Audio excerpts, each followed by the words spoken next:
Bonjour, je suis en compagnie de M. Jean-Pierre Gagnon. Bonjour Jean-Pierre, tu me permets, je t'appelle Jean-Pierre. On s'est Avec aperçu plaisir, qu'on avait oui. des bonnes connexions, on avait des gens en commun. Et tu es le directeur général de le bassin versant de la zone Bayonne. Est-ce que je dis ça comme de la bonne façon?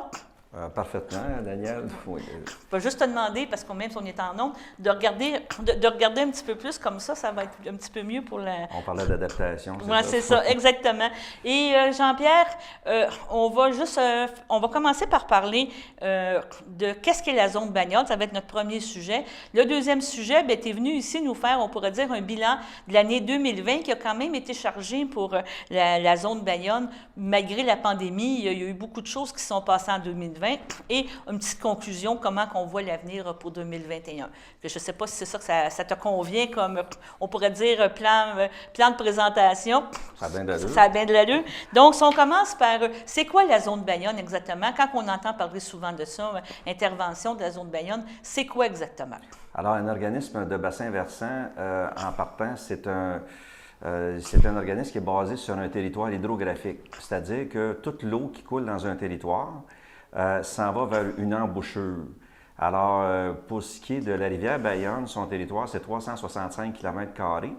Et toute l'eau qui coule sur ce territoire-là, mettons ton eau de pluie, ton eau de la fonte des neiges, les lacs, tout ce que tu veux, ça s'en va à une seule embouchure qui se jette juste du côté est du pont qui traverse pour aller à l'île aux Castors à Berthierville. OK. Donc, ça, c'est le bassin versant. Et en 2002, le gouvernement du Québec a décidé de faire une politique nationale de l'eau pour reconnaître tous ces bassins versants, tous les bassins versants du Québec, pour leur donner un financement pour s'occuper de l'eau sur la base de l'organisme de bassin versant. Donc, en 2004, on a été reconnu comme officiel avec un petit financement pour s'occuper de la qualité de l'eau de ce bassin versant-là. Donc, quand on parle d'un organisme de bassin versant, au départ, c'était ça. Puis on a tellement bien fait notre travail que en 2009, on avait juste le bassin versant de la rivière Bayonne, mais le gouvernement a décidé de nous donner, c'est-à-dire à s'occuper, on n'avait pas assez d'ouvrage, et il nous a octroyé 4 autres bassins versants, c'est-à-dire la petite rivière Saint-Joseph, après ça, la rivière La Chaloupe, qu'on connaît bien à Berthier. Donc, la Bayonne, c'était notre bassin dont on s'occupait depuis 2004. Et ensuite, la rivière Chicot et la rivière Cachée, qui est du côté est. Donc, c'est ça. À partir de là, on a appelé ça l'organisme des bassins versants de la zone Bayonne. Okay. Complexifier les choses un peu. Donc, au départ, si je l'explique comme il faut, c'est ça, un organisme de bassin versant. Et maintenant, vous couvrez combien de kilomètres carrés? Parce qu'avec l'ajout de ce que tu me parles, c'est sûrement plus que ce qui à l'origine était on là. On est rendu à 1000 km². Okay. Et pour donner une idée un petit peu géographiquement, si on monte vers le nord, on est à Saint-Jean-de-Mata. On couvre une partie de Saint-Jean-de-Mata. Après ça, du côté, ça c'est du côté nord-ouest. Après ça, si on s'en va du côté nord-est, on appuie sur Saint-Didas, okay. Saint-Gabriel-Paroisse. Et si on s'en va du côté sud-est, on s'appuie sur la rivière Masquinongé. Donc Saint-Barthélemy, et si on s'en va du côté ouest, on s'appuie sur la Noret. La Noret. Donc, ça donne 1000 km² plus ou moins là, de cours d'eau à s'occuper. Et ces cours d'eau-là, techniquement, si je comprends bien, ça se verse tous dans le fleuve. C'est tout interrelié. C'est ça qui alimente aussi le fleuve, c'est bien ça? Exactement. T'es pas mal bonne, Daniel. On a parlé tantôt de des notions de biologiste et on en jasait. Oui, effectivement, ces 5 rivières-là se jettent dans le fleuve. Donc, nous, en s'en occupant, en fait, on se trouve à travailler à améliorer la qualité de l'eau du fleuve. C'est pas prétentieux, là. Non, mais vous contribuez. On contribue à l'amélioration de la qualité de l'eau du fleuve. Là, si je peux continuer aussi, dans l'organisation de l'organisme de bassin, vu que maintenant, on est financé par le ministère de l'Environnement et de la lutte au changement climatique, on emploie... on est 4 personnes permanentes, plus 2 personnes qui sont à temps, je dirais, à temps partiel. Et notre bureau, le bureau était situé à Saint-Cléophas-de-Brandon. OK. Donc, on a une permanence. OK, d'accord. Donc, vous êtes un OBNL aussi. Donc, on pourrait dire quoi? 75-80 ça vient de l'environnement, puis par la suite, c'est des contributions, c'est des revenus autonomes que vous avez? Qu'on génère, effectivement, c'est que notre financement principal est octroyé par le ministère de l'Environnement et de la lutte au changement climatique, mais il y a aussi des projets qu'on a fait, on en parlait tantôt, Daniel, on a fait des projets d'amélioration de la qualité de l'eau en milieu agricole.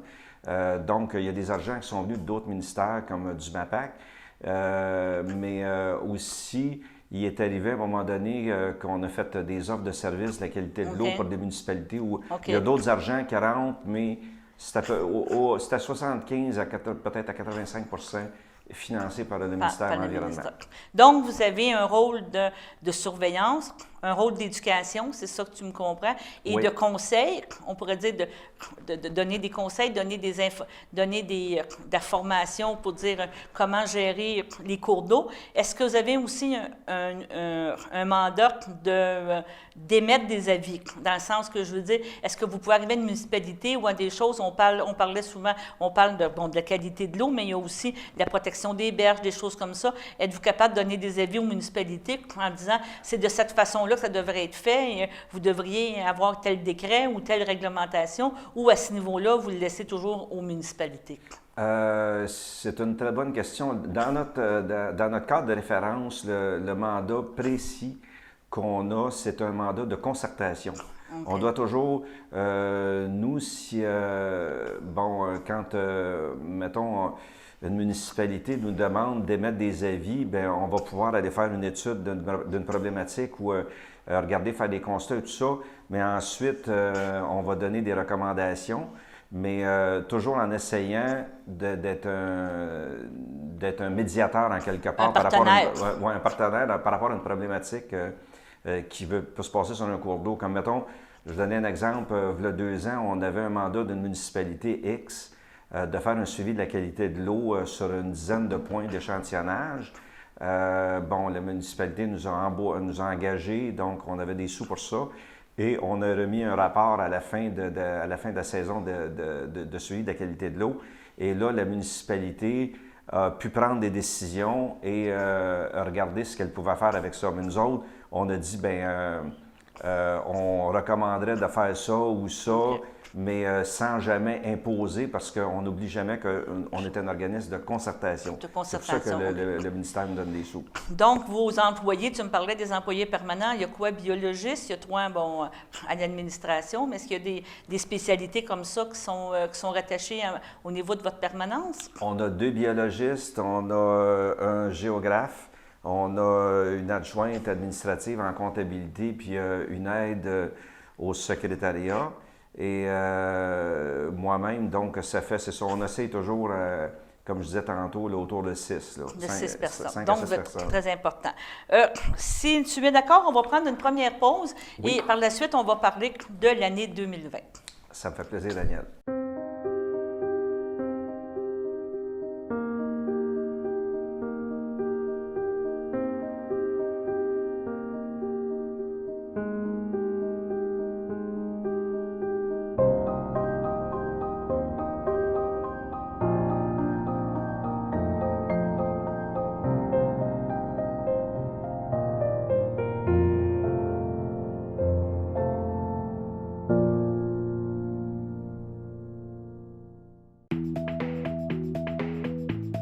Ici, je travaille en français.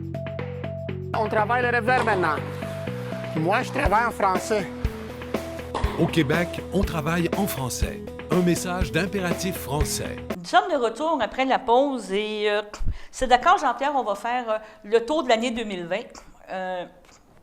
Heureusement ou malheureusement, on va en parler. On a eu janvier, février, mars, la saison on pourrait dire des inondations, des problèmes avec les cours d'eau. Et je pense que cette année, on a vécu ça un petit peu en dents de scie. Si on fait un résumé du printemps 2020. Effectivement, Daniel, c'est ça, c'est pour dire, puis même si tu me permets de déborder un petit peu, puis tu peux m'arrêter quand je vais trop loin, mais pour dire, mettons, moi, je suis à l'organisme de bassin versant depuis 2004, depuis le mois d'août 2004. Mais force est de constater que depuis 2017, 2018, 2019, 2020, on a pu observer une accélération de phénomènes sur tous nos bassins versants. Ça nous mène à 2020. C'est 2020, on s'attendait à des inondations encore parce qu'on a eu des graves en 2017-2019. Là, il y a un épisode dont on parlait tantôt le 13 avril 2020, où est-ce qu'on a eu un épisode de pluie qui était catastrophique, on cherchait le mot. Et là, l'organisme de bassin, justement, on a pu jouer notre rôle. On fait un rôle de concertation, mais en même temps de vigile en quelque part aussi par rapport à nos cours d'eau, parce qu'on a le nez collé dessus à journée longue. Donc, on a informé des municipalités, puis on a informé notre MRC d'Autrey comme quoi la journée du 13 avril, on a un suivi du débit à Saint-Félix-de-Valois, c'était ce qu'on appelle une station hydrométrique, et on voyait le débit monter rapidement. Donc, le soir, on a informé la MRC puis les municipalités qui étaient Sainte-Élisabeth.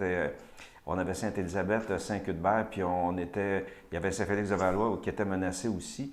Et il y a des mesures qui ont été prises il y a eu des évacuations qui ont été faites à cause de ça. Donc, nous autres, c'est un petit peu notre rôle d'être comme, je dis, vigilant par rapport à ça.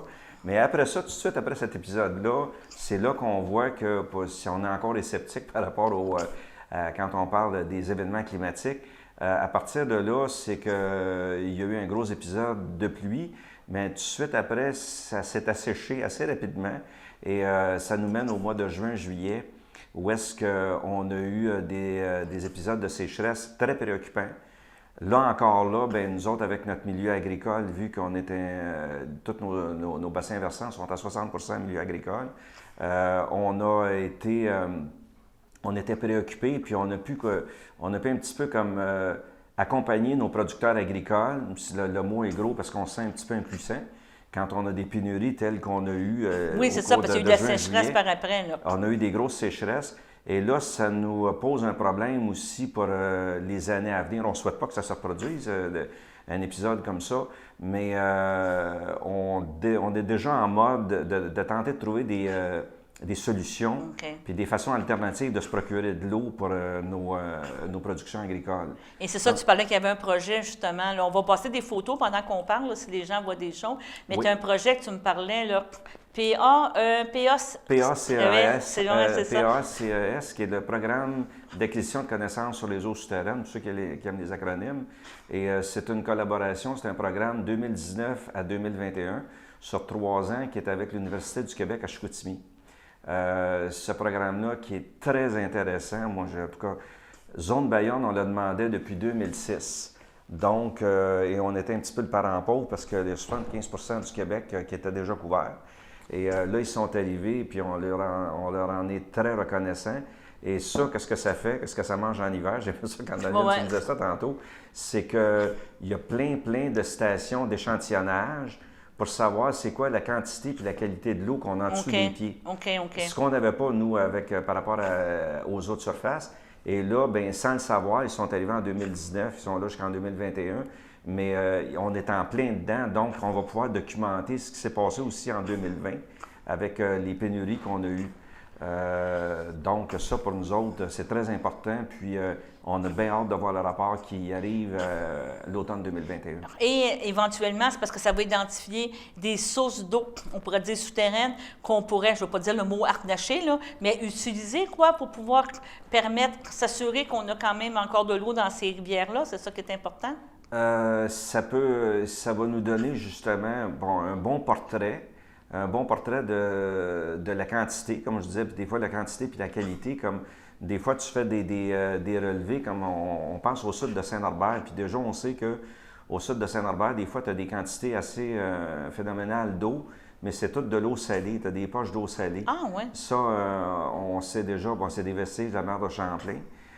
Donc, c'est de l'eau qui est inutilisable. Mais si on monte plus vers le nord, bien, là, on est en train de documenter, voir effectivement, est-ce qu'il va être possible de s'approvisionner peut-être un petit peu plus en eau souterraine quand on en a moins en surface.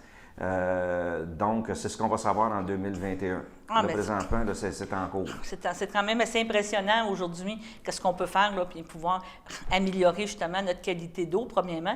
Et je pense aussi que c'est une réalité. On pense qu'on est un pays, une province riche en eau, mais l'eau peut devenir rare aussi. Là. Exactement. Tu sais, entre les deux, là, tu sais, je veux dire, on a beaucoup d'eau, on a des usines à bouteilles d'eau, mais d'un autre côté, il faut trouver, à un moment donné, avoir l'utilisation de l'eau. Là. Si on a tellement de l'agriculture, ils en ont besoin d'eau là, pour... On a besoin beaucoup d'eau, effectivement. Puis, le fait de voir, on était en contact, quand on parlait, on était un organisme de concertation tantôt. C'est sûr qu'on était en contact avec notre milieu agricole, la Fédération du PA, les MAPAC et tout ça.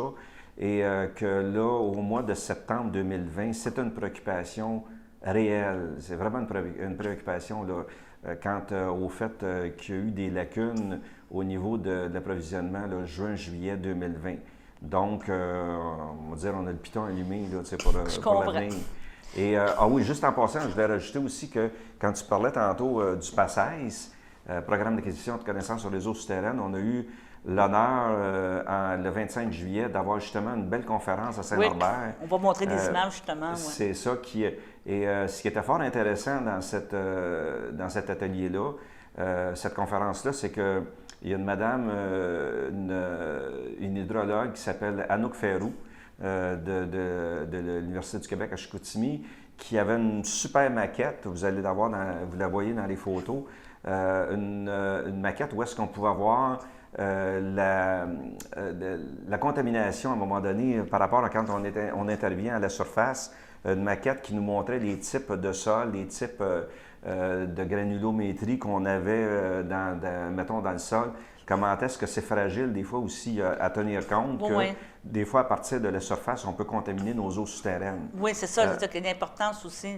Donc, il va y avoir avec le rapport, c'est de dire à un moment donné, il y a peut-être des pratiques qu'on a à revoir. Fait que ça, c'était un point clé, ce 25 juillet. On avait eu peut-être une vingtaine de participants, ce qui n'était pas énorme, mais COVID oblige. Oui, c'est ça. Tout le monde était...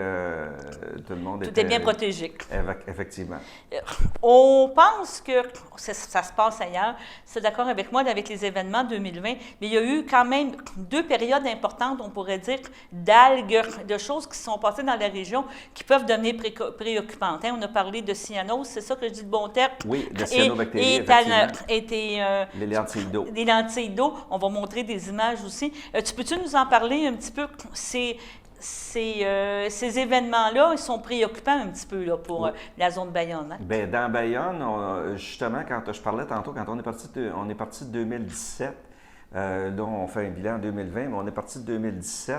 Et depuis 2017, dans la Bayonne, on a pu observer, durant les mois d'été, puis même assez tard, en 2018, des épisodes de cyanobactéries, ce qu'on appelle communément les algues bleu-vert. Les gens en ont entendu parler parce qu'à un moment donné, c'est la crise au milieu des années 2000, 2005, 2006, quand on parlait du lac Masquinongé. On était habitué de voir on en avait vu dans nos lacs au nord, nous, des épisodes de cyanobactéries dans les lacs. Mais en rivière, c'est un phénomène nouveau. On n'en voyait pas avant, pas de mémoire. On observe nos rivières, puis on n'en voyait pas des cyanobactéries. Là, d'un coup, ça s'est comme invité. Et les cyanobactéries en rivière, évidemment, la rivière Bayonne, c'est toujours cumulé, c'est toujours avec des épisodes de sécheresse. On sait que c'est quand on a des apports de phosphore énormes, on a une eau trop chaude et il peut avoir, comme tu me disais tantôt, ça peut émaner de la pollution diffuse agricole. Ou de l'eau stagnante, là, s'il n'y a pas de débit. Là. Ou des fois, on a des usines de traitement d'eau usée aussi, des fois, qui, à cause de déficiences ou des choses, il ne faut pas que personne paranoïe, là. Mais, tu sais, il faut qu'on investigue à un moment donné, puis on est en train de travailler là-dessus pour trouver c'est quoi. Pour la rivière Chico, quand on parlait, tantôt on a parlé d'un phénomène nouveau aussi qui est là depuis à peu près 3 ans, qui est la lentille d'eau, qui habituellement, la lentille d'eau, on voit ça beaucoup en eau stagnante.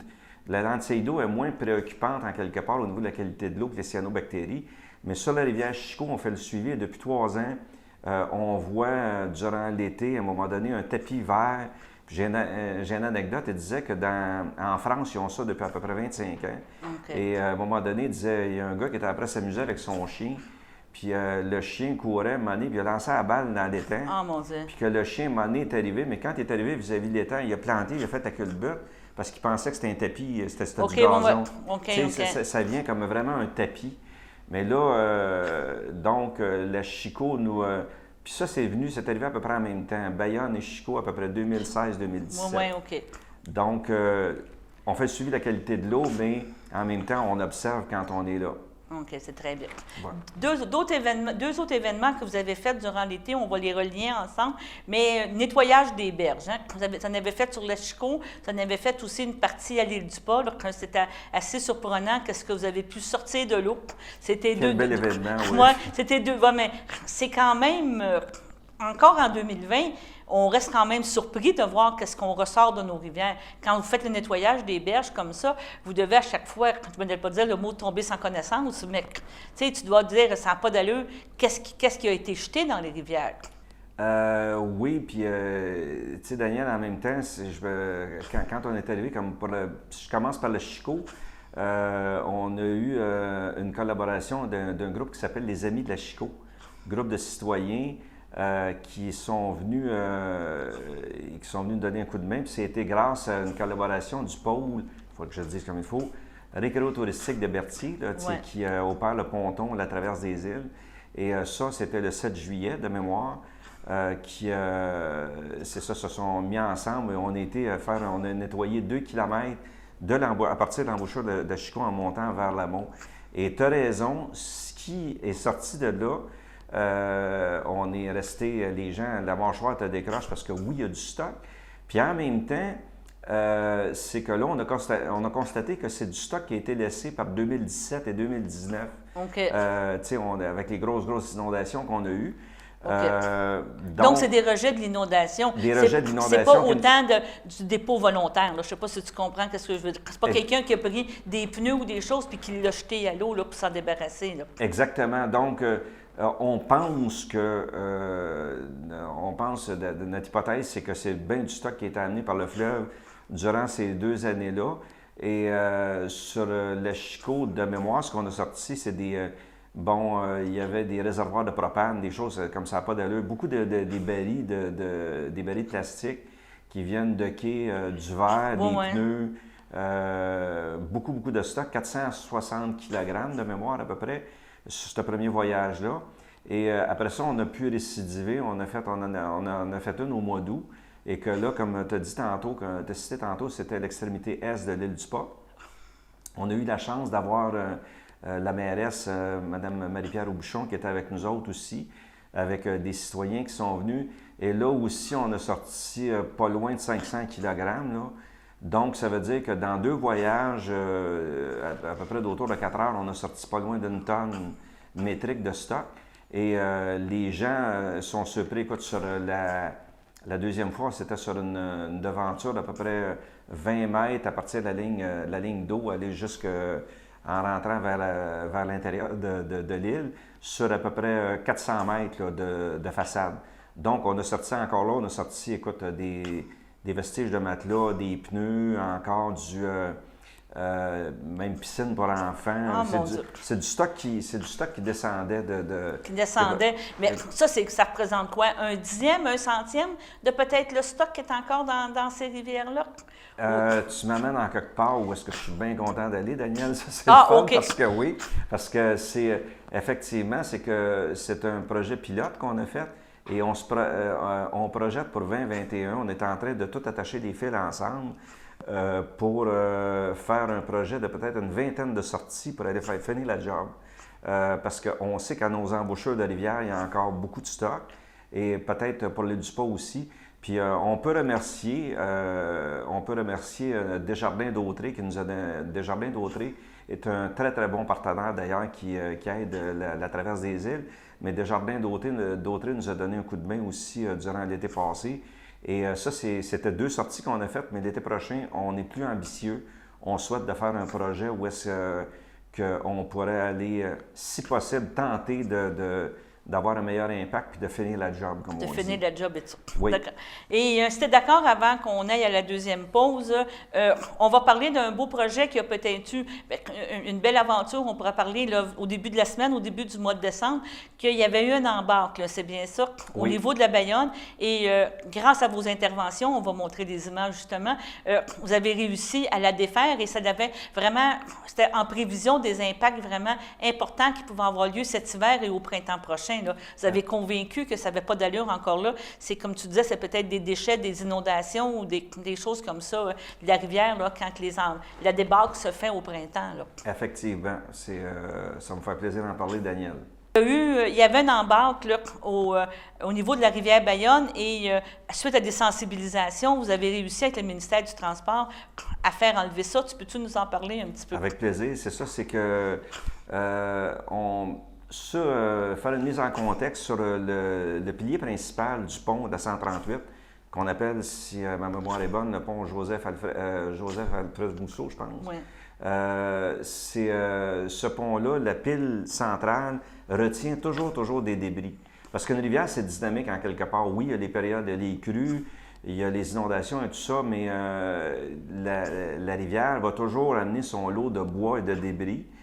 Ça descend tout le temps, on ne les voit pas, mais quand tu n'as pas d'empêchement ou quoi que ce soit, je veux dire, tu as des centaines de kilomètres, parce que tu as du bois sur les rives du Saint-Laurent, on le sait, jusqu'à où est-ce que les marées. Depuis qu'on fait l'observation de la Bayonne, où est-ce qu'on va faire nos analyses, il y a toujours du stock à côté sur le pilier central, mais c'est toujours gérable, c'est minime. Puis à un moment donné, la crue fait le ménage, quand tu as une grosse pluie, ça part. Mais là, depuis cet été, au milieu du mois d'août, on a des citoyens riverains qui ont remarqué que là, il y avait du stock et on a commencé à communiquer avec la zone Bayonne, avec les municipalités et tout ça. Et les citoyens disaient, bien, y a-t-il quelque chose qui va se passer avec ça? C'était préoccupant. Mais bon, nous, on en a fait part au ministère des Transports, mais jusqu'à la mi-octobre, c'était pas préoccupant. Mais à partir de la mi-octobre, il y a un gros arbre qui s'est comme collé du côté est. Et là, ça a fait une obstruction, on peut le voir sur les photos. Et là, cette obstruction-là, nous autres, quand on était faire nos analyses, ça nous a allumés. Et les citoyens communiquaient avec nous autres aussi, ils nous ont dit « Oh, palais, là, ça commence à être sérieux. » Puis là, nous, la préoccupation qu'on a eue, c'est que si les glaces, quand on va avoir la prise des glaces qui doit se faire là, ça aurait pu favoriser un couvert de glace anormalement épais. Okay. Puis si ça se barre, mais à un moment donné, comme on voit ça logiquement, si ça se barre, mettons, à partir du pilier, aller jusqu'au bord, bien, il y avait des gros risques pour le printemps 2021. Donc, on a communiqué avec le ministère des Transports du Québec. On a communiqué avec ça, un travail collaboratif énorme avec la MRC d'Autrey aussi. Je remercie Stéphane Allard, l'ingénieur des barrages et cours d'eau aussi en passant. Et finalement, notre travail avec les citoyens, MRC, Sainte-Geneviève, Berthierville, tout le monde, à un moment donné, on a fait une équipe du tonnerre, comme on dit, oui. Et on a réussi à faire l'intervention par le ministère des Transports, où est-ce qu'on voit ce qu'on appelle l'excavatrice amphibie, qu'on appelle communément la grenouille. La grenouille, oui. Et elle est venue le 1er décembre et ils ont travaillé fort. Ils ont travaillé vraiment fort pour défaire l'obstruction. Et finalement, de l'avis de tous les experts qui étaient sur le pont, parce qu'on a eu un bon spectacle, ils ont, écoute, de voir tout travailler ces experts-là, on a passé une belle journée, Daniel, c'est le fun. Mais de l'avis de tous les experts qui étaient là, effectivement, ils ont dit qu'on ne s'était pas trompé. Ça causait un énorme risque pour le printemps 2021. Donc, c'était vraiment des débris naturels. C'était pas des castors ou des choses comme ça qui créent aussi des embarques des fois ou des barrages. Là. Exactement. Puis si on remonte, peut-être qu'on peut extrapoler, on remonte peut-être quand on parlait au début de l'émission du 13 avril. Tu sais, il y a déjà du stock. Et parce que quand on a des crues ou communément appelé, mettons, le langage commun, des déluges, là, à un moment donné, des grosses pluies, des pluies intenses, bien, il y a toujours des décrochages qui se font de façon plus ou moins naturelle. Et à un moment donné, tu as toujours des arbres et des branches qui tombent dans le cours d'eau. Fait que là, ça nous porte à dire que si éventuellement on fait une petite plug, c'est dans les cartons du ministère des Transports du Québec de refaire le pont de la 138, ce qui va arriver éventuellement, on conseille. On a juste un pouvoir de concertation, mais qu'on aimerait ça qu'il n'y ait pas de pile dans le milieu. Parce que c'est C'était un ramasse-cochonnerie. Oui, oui. Voilà. On se comprend. Oui. Et à ce niveau-là, bien, c'était très intéressant. Tant mieux si ça s'est bien fait et tout réglé. Puis éventuellement, bien, je sais qu'on pourra en reparler dans une autre émission, mais tu es très bon dans les sédiments aussi, nous expliquer les rives et tout ça, là, qu'est-ce que peut causer des inondations. Là. On a déjà fait un reportage sur ça avec toi là, concernant les dernières inondations en 2017 et 2019. Les dépôts de sédiments, puis c'était très impressionnant à voir qu'est-ce qui s'était passé avec qu'est-ce que l'eau peut apporter là, comme sédiments et tout. Là. Quand on parle de dragage dans le fleuve, bien, c'est le même phénomène qui se passe aussi dans les rivières. Puis comme tu dis, Daniel, moi je trouve ça, tu sais, il y a une image, tu sais, quand tu dis une image au mille mots, juste pour la Bayonne, on fait un suivi. Il y avait une étude qui avait été faite autour de 2007, à peu près 2006-2007. Et déjà à l'époque, puis il faudrait revalider les chiffres, mais c'est que la Bayonne, tous les jours, durant qu'on était en train de se parler, au quotidien, elle amène dans le Chenal du Nord 66 tonnes de sédiments quotidiennement. Ça, 66 tonnes, quelqu'un vous dit savoir si ça représente quoi. C'est 3 camions de 10 roues qui sortent en embouchure à tous les jours. Donc, quand on parle, nous, si on travaille, mettons, à diminuer la sédimentation, bien, on donne un sérieux coup de main au lac Saint-Pierre, parce que c'est le lac Saint-Pierre qui écope. Le lac Saint-Pierre étant, évidemment, vous le savez, un élargissement du fleuve, où est-ce que tu as le chenal qui travaille dans le milieu, mais le reste est assez statique en termes de courant. Donc, le lac Saint-Pierre, il n'y a pas juste la Bayonne, il y a toutes les autres rivières qui sont en amont ou autour. La Richelieu fait sa part aussi de façon énorme. Fait que, tu sais, on doit, quand on travaille à diminuer l'érosion en amont, bien, on rend un coup de pouce au fleuve puis au lac Saint-Pierre. Bon, bien, je te remercie. On va faire une dernière pause, puis on va parler des projets pour 2021. Puis, si on peut, justement, vous êtes un OBNL, adhérer à Zone Bayonne. Merci, Daniel. Valérie, c'est une petite fille enjouée qui aime être avec les autres, chaleureuse. Elle aime beaucoup apprendre. Une vache, c'est quoi en anglais? Cow. Puis en espagnol? Vaca. Oui. C'était une surprise pour nous à la naissance. J'ai eu une césarienne, donc quand je suis arrivée dans ma chambre, mon conjoint m'a dit il y a une petite chose qui est arrivée avec le bébé. Ben, premièrement, c'était tout de suite après l'accouchement. Je l'ai vu quand j'ai coupé le cordon ombilical. J'ai regardé le médecin et j'ai dit « Est-ce que c'est normal? » Avec les émotions, ça, j'avais pas réalisé vraiment tout de suite. Puis là, au fur et à mesure que j'en prenais mes esprits, mais je réalisais que Mallory était amputée au niveau du milieu du bras. Puis ce qui a été vraiment le plus difficile, c'est qu'Annie le savait pas. Après du recul, je me suis dit, il faudrait regarder le bon côté des choses. Puis à ce moment-là, je me suis dit, elle va être capable de communiquer, de parler, de nous aimer, d'avoir des sentiments qu'on est capable de palper. C'est une amputation, oui, mais il y a plein d'autres côtés de sa personnalité qui nous montrent qu'il y a plein de belles choses. Donc, avant même que je sois sortie de l'hôpital, Mallory était déjà inscrite au programme des vainqueurs. J'ai dessiné un papillon, 7 belles fleurs. Pourquoi t'as un bras cassé? Je suis née comme ça. À force de participer au séminaire des amputés de guerre, on se sentait de plus en plus à l'aise. Donc maintenant, elle acceptait plus son amputation. Elle voyait d'autres personnes, d'autres enfants comme elle. Elle disait « Ah, regarde maman, sa prothèse, si elle est belle. Regarde son vélo, il y a une emboîture comme la mienne. » Donc c'est comme encourageant pour elle de voir que d'autres enfants dans la même situation. Au séminaire, j'ai vu d'autres enfants qui avaient une prothèse pour jouer au hockey, une prothèse pour jouer au golf, une prothèse pour jouer au tennis. Bien, la prothèse de golf que Mallory a d'ailleurs été défrayée par l'Association des amputés de guerre.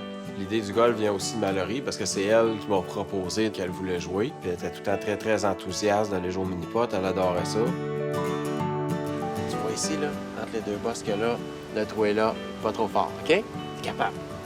Bien, avec la nouvelle prothèse de golf à Mallory, c'est une activité supplémentaire qu'on peut faire. Ça, c'est vraiment grâce aux amputés de guerre. Oui! Passer du temps avec ma fille, moi, c'est très, très important. Puis en plus, c'est un sport que j'adore. Mallory est très persévérante. Elle va toujours vouloir continuer jusqu'à temps qu'elle réussisse. À chaque année, je vais au tournoi de golf. Puis cette année, je pourrai participer parce que j'ai ma prothèse. grâce à ma nouvelle prothèse, maintenant je peux jouer au golf.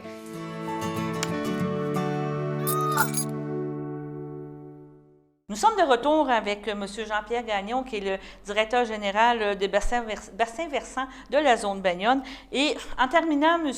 Gagnon, Jean-Pierre, qu'est-ce que vous avez prévu pour 2021? J'imagine encore là, prévoir pas prévoir, mais superviser les inondations, s'assurer que tout se passe bien au printemps prochain, premièrement. Mais est-ce qu'il y a d'autres choses aussi que vous avez dans la ligne de mire là, pour...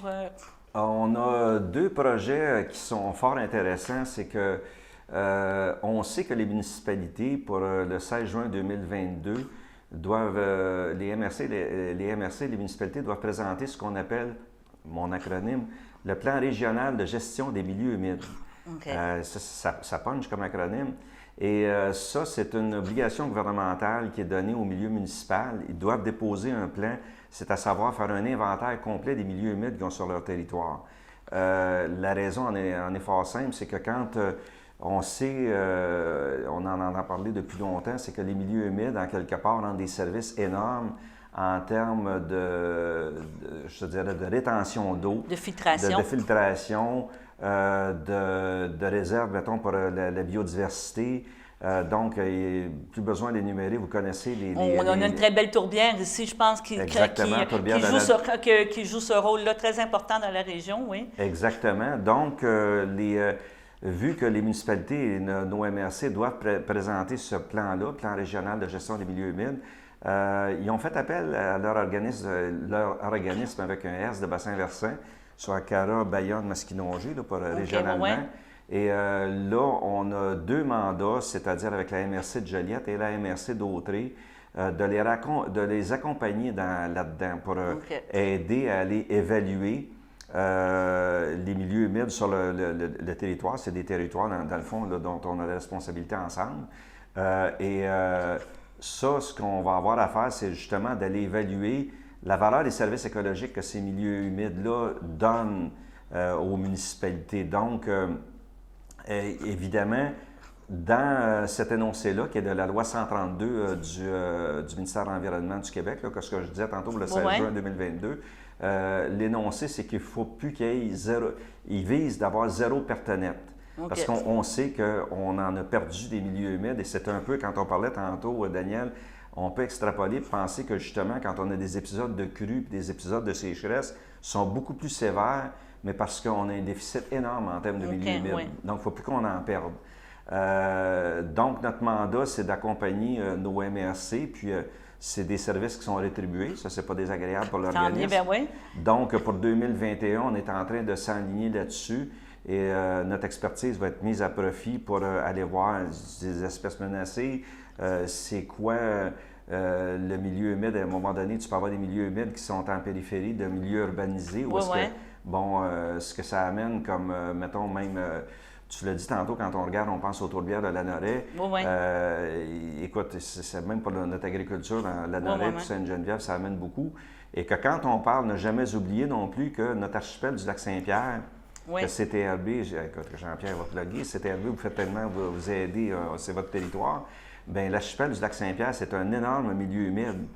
Donc, et on sait avec la Serbie, les sentiers de la Serbie, justement, c'est une vitrine sur les milieux humides. Donc, nous autres, ça va être notre job de travailler à ce qui le 0 perte nette, mais même étant des fanatiques de bassins versants, on souhaite même de peut-être... plus 1, plus 2, plus 3... de regagner en pourcentage aussi, ça serait l'idéal. Je vais me faire l'avocat du diable. Ça peut-tu amener à des schémas d'aménagement avec moins d'étalement urbain? Là? Je vais prendre le mauvais mot peut-être, mais c'est sûr qu'on était porté peut-être à renflouer des marais, des choses comme ça pour faire de la construction domiciliaire. Mais est-ce que ça peut amener jusqu'à là? À conseiller ou à recommander de ne pas faire d'étalement urbain ou mettre de mettre des développements domiciliaires, parce qu'il faut c'est bon ça, Daniel, c'est de mieux les intégrer, puis justement, dans les... même à travers l'évaluation qu'on va faire, tu sais, c'est que l'évaluation, quand on disait des services écologiques, c'est que tu vas avoir un milieu humide, puis s'il y a un milieu humide, mettons, qui va être comme coté, avec une cote, là, je veux dire, et pas... c'est un endroit où est-ce que tu n'as pas de biodiversité, où tu n'as pas grand-chose. ou qui a une qualité vraiment, vraiment médiocre, bien, dire, regarde, peut-être qu'on peut aller vers permettre de faire un étalement ou de développer ce petit bout-là. Mais par contre, si on a un milieu humide avec un grand intérêt écologique, Et à être quelque part, protégé, là, que j'imagine. lui, on va lui donner un statut de protection, puis on va travailler sur ceux-là. Puis même à des endroits où est-ce que il y a des endroits où est-ce que ça avait été délaissé, il y a même des endroits où est-ce que, je parle du milieu agricole, des fois, bon, on a des gens au milieu agricole qui ont communiqué, puis des endroits qui ont été laissés comme en friche ou whatever, bien là, il y a peut-être des récupérations à faire de ce côté-là aussi. Donc, on fait attention. Mais donc, nous autres, on pense qu'avec le potentiel de capital qu'on a là, on va être capable de rencontrer les objectifs. Et aussi, pour ajouter là-dessus, c'est que même dans un des mandats qu'on a à faire, nous autres, des livrables au gouvernement, c'est qu'on nous demande de définir des objectifs de conservation. OK. Objectifs de conservation, justement, aussi, c'est qu'on a des propriétaires terriens, autant des agriculteurs que, mettons, des propriétaires de terre ou domiciliaires, qui nous disent OK, ça s'est passé beaucoup du côté des tourbières, puis, mettons, en s'en venant un petit peu vers l'est. Moi, j'ai une terre, à un moment donné, j'ai un milieu humide, puis je ne veux pas le vendre mettons, pour développer ou bien... je ne veux pas qu'il change de zone de distribution, un exemple. Ça reste en friche ou en tout cas agricole, là, oui. Exactement. Donc, je vais voir s'il n'y aurait pas... Je ne pourrais pas le transformer en statut de conservation. Et là, bien, il y a un organisme qui s'appelle la Société de conservation de la tourbière de Lanoret, avec duquel, d'ailleurs, je fais fièrement partie du conseil d'administration. On est rendu avec 540 hectares en conservation. Donc, pour les milieux humides, ça, c'est des milieux humides qu'on ne pourra pas, puis ça s'attache à ce que je viens de dire tantôt, là, par rapport aux plans régionaux. Donc, ces 540 hectares-là, on ne peut plus leur toucher et ils sont conservés. Puis là, à l'instant où on se parle, ils rendent déjà leur service écologique. Donc, ça, c'est quelque chose, c'est où est-ce qu'on se dirige vers 2021, puis peut-être même à plus long terme. C'est un des gros mandats de zone Bayonne. Et le deuxième mandat, c'est quoi tu me disais, le deuxième projet qui est important? Tu vas parler du premier, justement, ce plan-là. Est-ce qu'il y a d'autres choses? Ou On est en train de préparer aussi ce qu'on appelle un panier de services. Et on est en train de développer, peut-être au niveau de l'accompagnement des municipalités, comme un suivi de ponceaux, la qualité des ponceaux à un moment donné, pour voir accompagner, mettons, les municipalités dans le sens qu'à un moment donné, tu vas voir, c'est simple, hein, mais le ponceau, on s'est rendu compte cette année, nous autres, peut-être on l'a dit avant, là, mais que le ponceau, dans le fond, c'est le point de jonction entre une route puis un cours d'eau. Oui. Puis quand on parle de sédimentation, on ne cite pas personne là, pour dire que c'est fait de façon incorrecte à des endroits, mais on se dit, bon, bien, si on est capable de tout ensemble, collectivement, de mieux aménager nos ponceaux, bien là, on va favoriser la libre circulation du poisson, de la faune aquatique, et on va diminuer la sédimentation.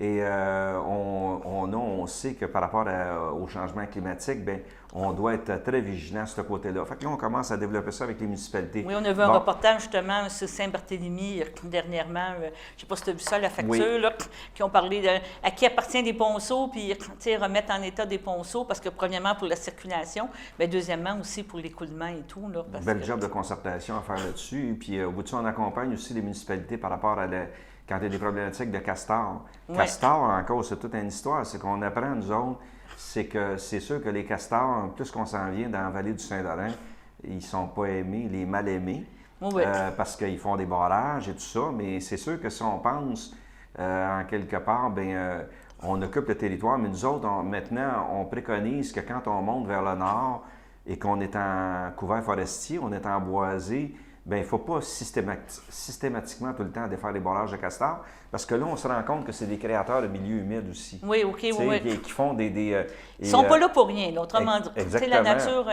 La nature est là aussi. Là, on dit la nature, mais c'est un écosystème là, avec les animaux, avec tous. Là. Exactement. Puis, dans ce panier de services-là aussi, avec nos municipalités, bien, on fait comme... c'est quelque chose d'énuméré, là, mais...